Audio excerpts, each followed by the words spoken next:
Greetings aspirants, welcome back to Daily Current Affairs by CivicCentreIAS, where we shall discuss important relevant articles from the UPSC CSE Prelims perspective. Displayed are the topics which we are going to discuss today. The first topic is about the Svamitva Scheme.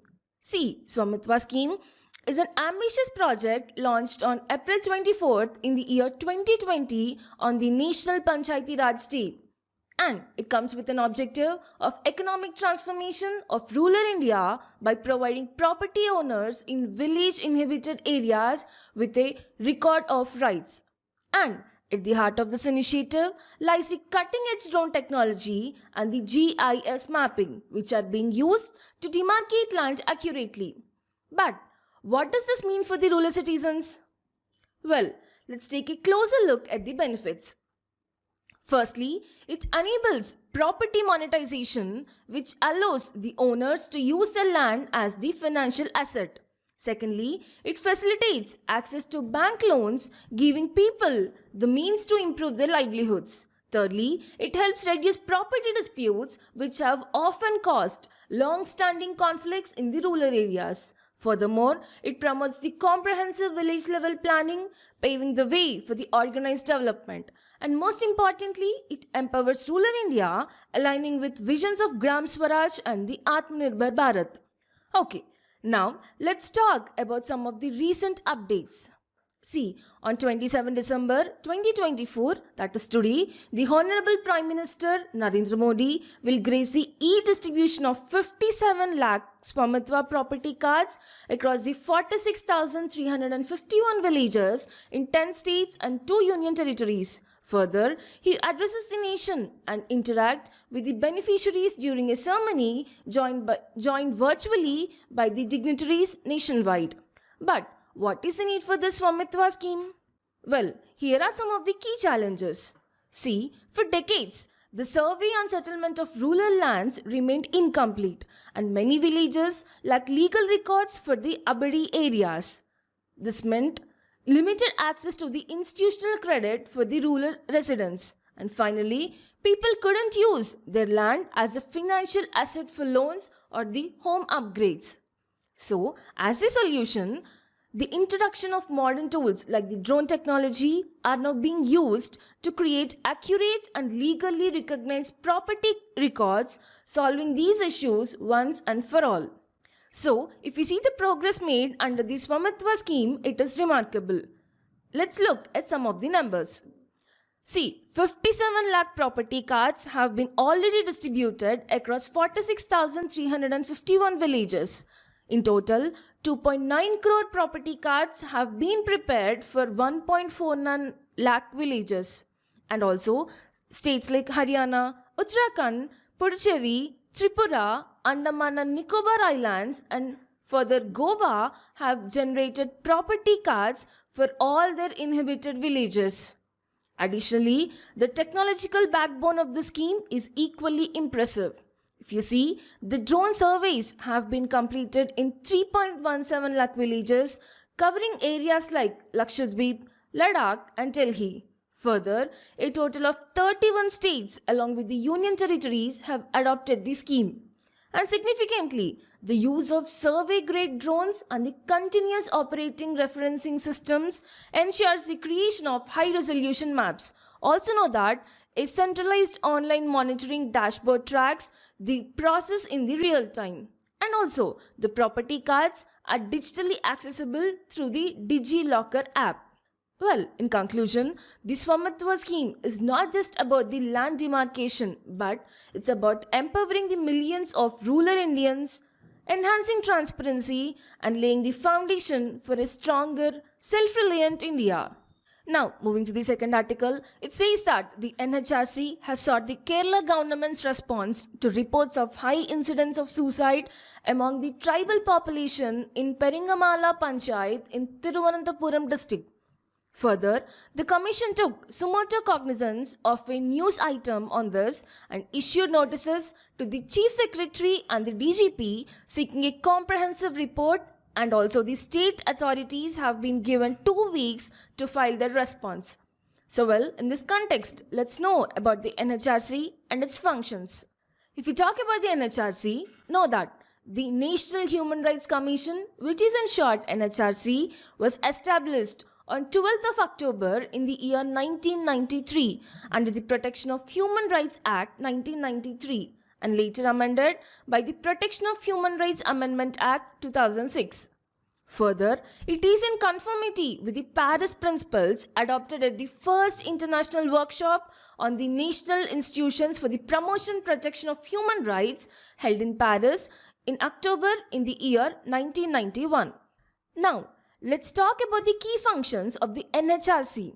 See, the Commission plays a crucial role in investigating violations of human rights or cases of negligence by public servants in preventing such violations. Also, it can intervene in any court proceedings involving the human rights violations, but only with the court's approval. Further, the NHRC also visits jails and state-controlled institutions to study the living conditions of inmates and provides recommendations for the improvements. Moreover, the NHRC reviews factors like terrorism that inhibit human rights and recommends remedial measures. Additionally, it studies international treaties related to human rights and suggests ways for their effective implementation. And it also actively encourages NGOs and institutions working in the field of the human rights. Significantly, to ensure its authority, the NHRC is empowered with civil court powers, allowing it to summon and examine witness under oath, to request access to documents and public records, also to receive evidence through affidavits, and also to issue the commissions for examining witness or the documents. Furthermore, the NHRC also recommends compensation for the victims of human rights violations, and it approaches the Supreme Court or High Courts to enforce these rights when necessary.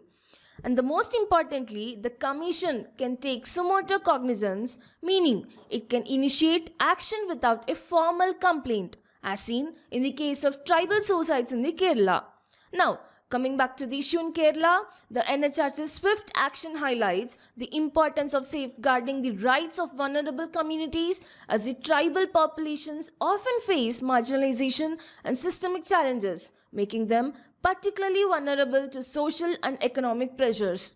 So, the NHRC's response to the tragic suicides in Kerala is a reminder of the critical role such institutions play in addressing human rights violations. Moving ahead to the next article, it says that the Finance Ministry on Thursday said that the combination of monetary policy stance and macroprudential measures by the Reserve Bank of India may have contributed to the demand slowdown in the economy, which remarks that 2 days after the Reserve Bank of India monthly bulletin article mooted urgent actions to excoriate inflation so as to lend a stronger push for the consumption and the investments. So well, in this context, let's know about the monetary policy and its aspects. Know that the monetary policy refers to the measures and actions implemented by the Reserve Bank of India to regulate the supply of money, interest rate and credit in the economy. Significantly, it aims to achieve various macroeconomic objectives such as the price stability, employment generation and sustainable economic growth. See, under the RBI Act of 1934, the RBI utilizes various monetary instruments to influence the money supply in the economy and achieve these goals. Now, if we see the objectives of monetary policy in detail, firstly, it stimulates the economic activity by encouraging investments and the consumption. Secondly, it helps in controlling inflation and maintaining a stable price level. Thirdly, it ensures stability in the external value of the currency. Next, it promotes savings while maintaining adequate investment levels. Lastly, it also creates an environment conducive to generating employment opportunities. Next, let's talk about the classification of monetary policy. Know that there are two main types. First is the expansionary monetary policy and the second is the contractionary monetary policy. So well, let's break them down. Firstly, talking about the expansionary monetary policy, see, the purpose of this policy is to increase the money supply in the economy, thereby boosting the economic activities. it's particularly relevant during the economic slowdowns when growth needs a push. Now, if we see some of the key characteristics of this policy, see, reduction in interest rates such as the repo rate, bank rate and statutory liquidity ratio. Further, increase the liquidity with banks encouraging borrowing and lending, and also a rise in demand as credit becomes more affordable. On the other hand, we have the contractionary monetary policy. This is used when inflation rates are high and the economy needs stabilization by controlling the money supply. Now, if we see the key characteristics, it includes like an increase in interest rates which makes borrowing costlier, a reduction in liquidity within the banking system, and also a decline in the demand helping to control the inflation. The next article says that the Chief Minister Mohan Yadav has directed the translocation of 15 tigers from Madhya Pradesh to Rajasthan, Chhattisgarh and Odisha. So well, in this context, let's talk about tigers and some of the tiger reserves mentioned in the article. Firstly, talking about the tigers, know that the tiger with the scientific name Panthera tigris is India's national animal which symbolizes the strength, courage and conservation. Significantly, the tigers play a vital role as the apex predators in maintaining the ecological balance of the forest ecosystem. Furthermore, if we see the conservation status, know that the tigers are classified as endangered on the IUCN Red List and also listed under the Schedule 1 of the Wildlife Protection Act, granting them the highest protection in India. And they are also included in the Appendix 1 of the CITES, prohibiting international trade of the tiger parts. And do you know that India is home to a staggering 75% of global tiger population? According to All India Tiger Estimation Report 2022, we have 3,167 tigers with the highest population in Madhya Pradesh, followed by Karnataka and Uttarakhand.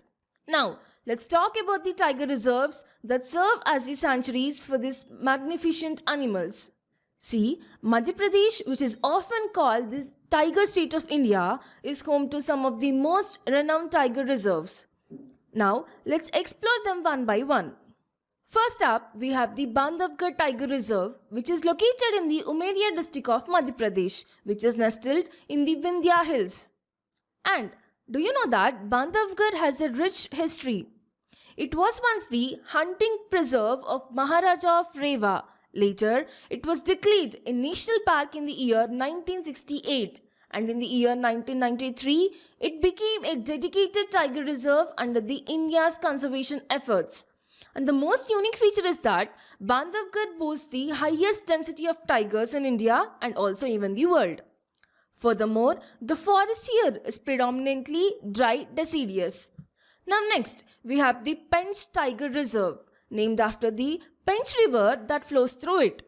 See, the Pench Tiger Reserve is situated in the southern reaches of the Satpura Hills, spanning the Sioni and Chhindwara districts in the Madhya Pradesh.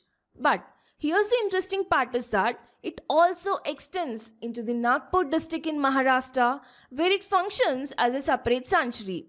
Interestingly, the Pench Tiger Reserve is famously associated with the Rudyard Kipling timeless classic The Jungle Book. And the reserve features a mix of moist valleys and dry deciduous forest, creating a vibrant mosaic of habitats. Lastly, let's also talk about the Kanha Tiger Reserve. Know that the Kanha Tiger Reserve is also the national park, which is spread across the Mandla and Balaghat districts of Madhya Pradesh, nestled in the Michael range of Satpura Hills. And it is established as a national park in the year 1955 and became a tiger reserve in the year 1973. And interestingly, the unique feature is that it is the largest national park in the Madhya Pradesh and was the inspiration for setting of the Jungle Book. Furthermore, the Kanha National Park introduced India's first official tiger reserve mascot, that is the Bhur Singh, the Barasingha. And these tiger reserves are not just a testament to India's rich biodiversity, but also a shining example of our efforts to protect and conserve the wildlife. From Bandhavgarh to Pench and Kanha, each reserve tells a unique story of conservation and the ecological harmony. Now moving forward, the next article says that the President Draupadi Murmu on Thursday conferred the Prime Minister's National Award on 17 children for the exceptional achievements. In this context, let's talk about the Pradhan Mantri Rashtriya Bal Puraskar. See, the Pradhan Mantri Rashtriya Bal Puraskar, previously known as the National Child Award for Exceptional Achievement, is the India's highest civilian honor for the children.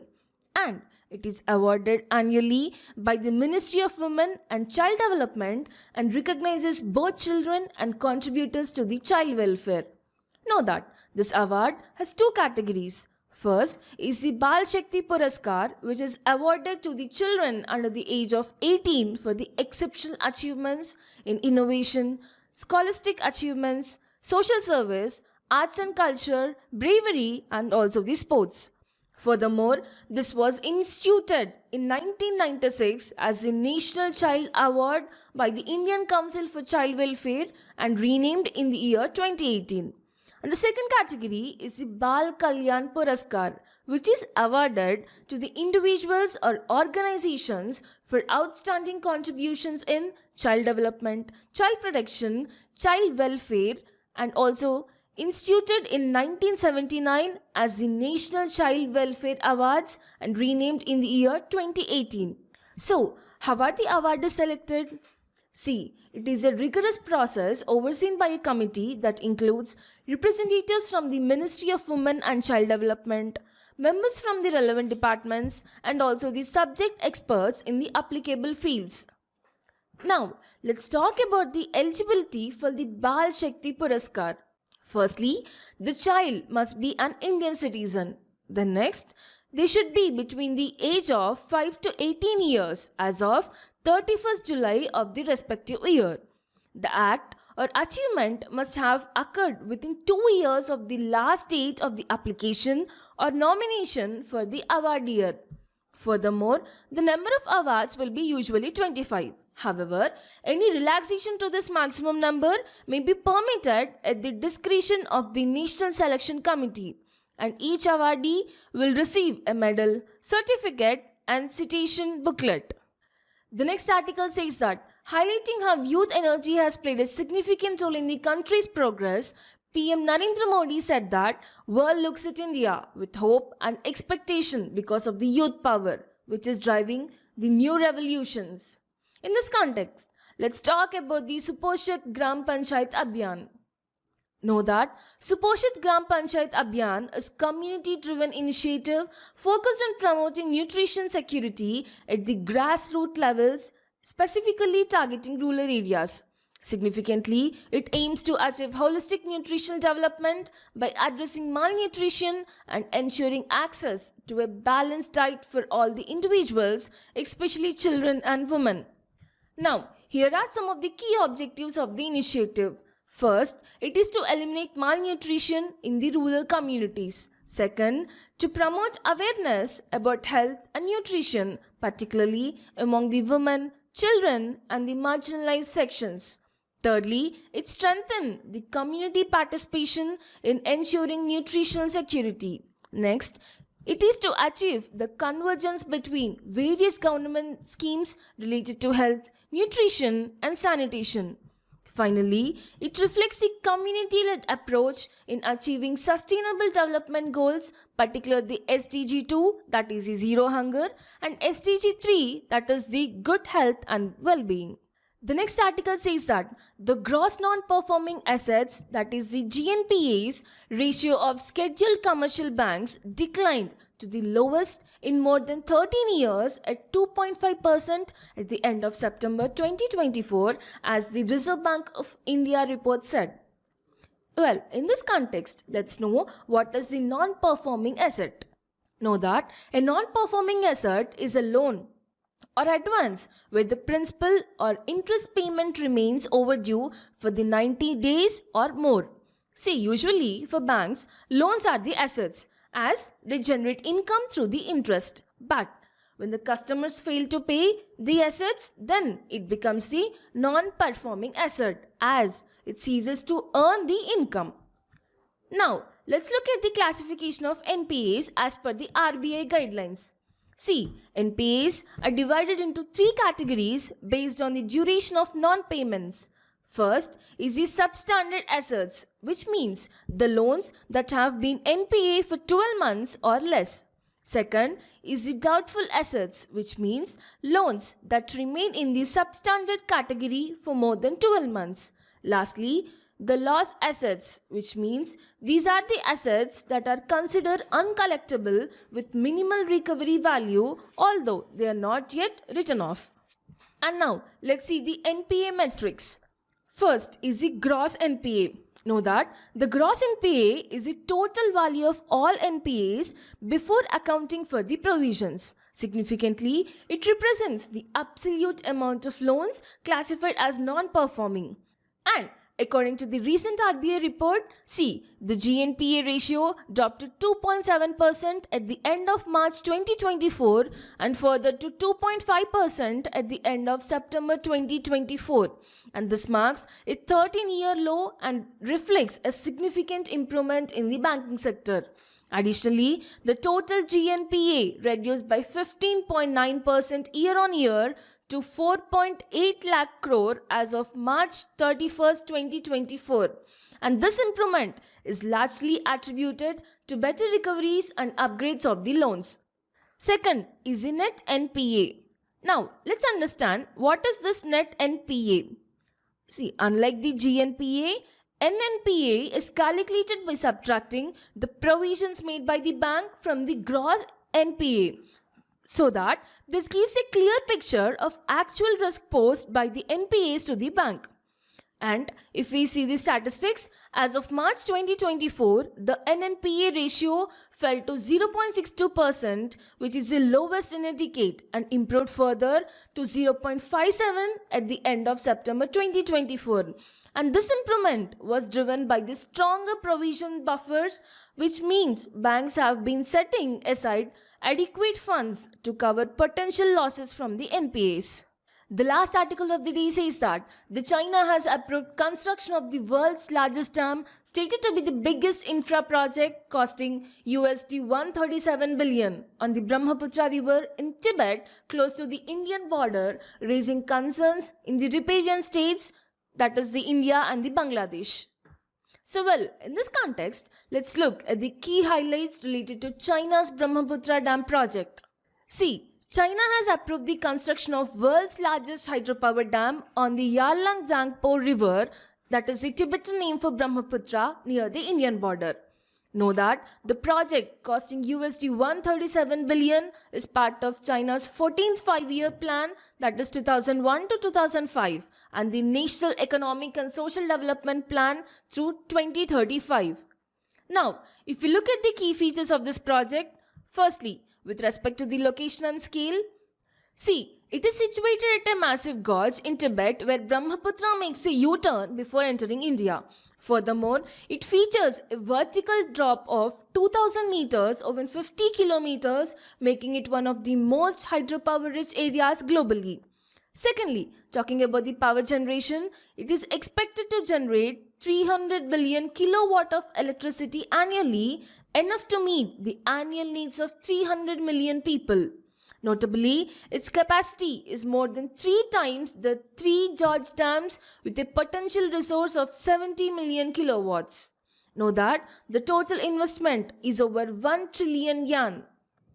And also, it requires drilling 4 to 6 tunnels, each 20 km long, through the Namcha Barwa mountain to divert half the river's flow. And if we see the strategic implications, now what are the India's concerns? See, it gives China leverage over the downstream water supply to India and Bangladesh. Then it poses flood risk due to potential release of large volumes of water during the hostilities or the emergencies. Also, the project is close to the Arunachal Pradesh border, which is an area of geopolitical sensitivity. So, in the response to this, India is also building a dam on Brahmaputra in the Arunachal Pradesh to counter the potential disruptions. Furthermore, an expert-level mechanism was established in the year 2006 to discuss the trans-border river issues. Significantly, China provides hydrological data on Brahmaputra and Satluj rivers during the flood seasons.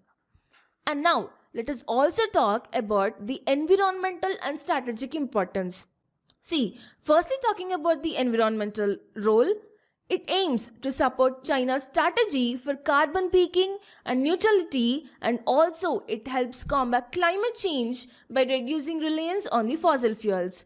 Then strategically, it enhances national security, water resource management and the domestic stability. Then it also strengthens international cooperation, particularly with the South Asia. And there are also potential benefits and challenges with respect to it. If we see the benefit, it accelerates China's development goals and ensures energy security, and it also boosts economic growth in Tibet through increased revenue and energy access. And if we see the challenge, the risk of ecological disruptions in the Himalayan region, and it strains the relations with riparian countries, especially the India and Bangladesh, and it involves complex engineering in a geologically sensitive area. So well, today we have discussed 8 articles for the day, and we'll be back tomorrow with another current affairs video. Thank you.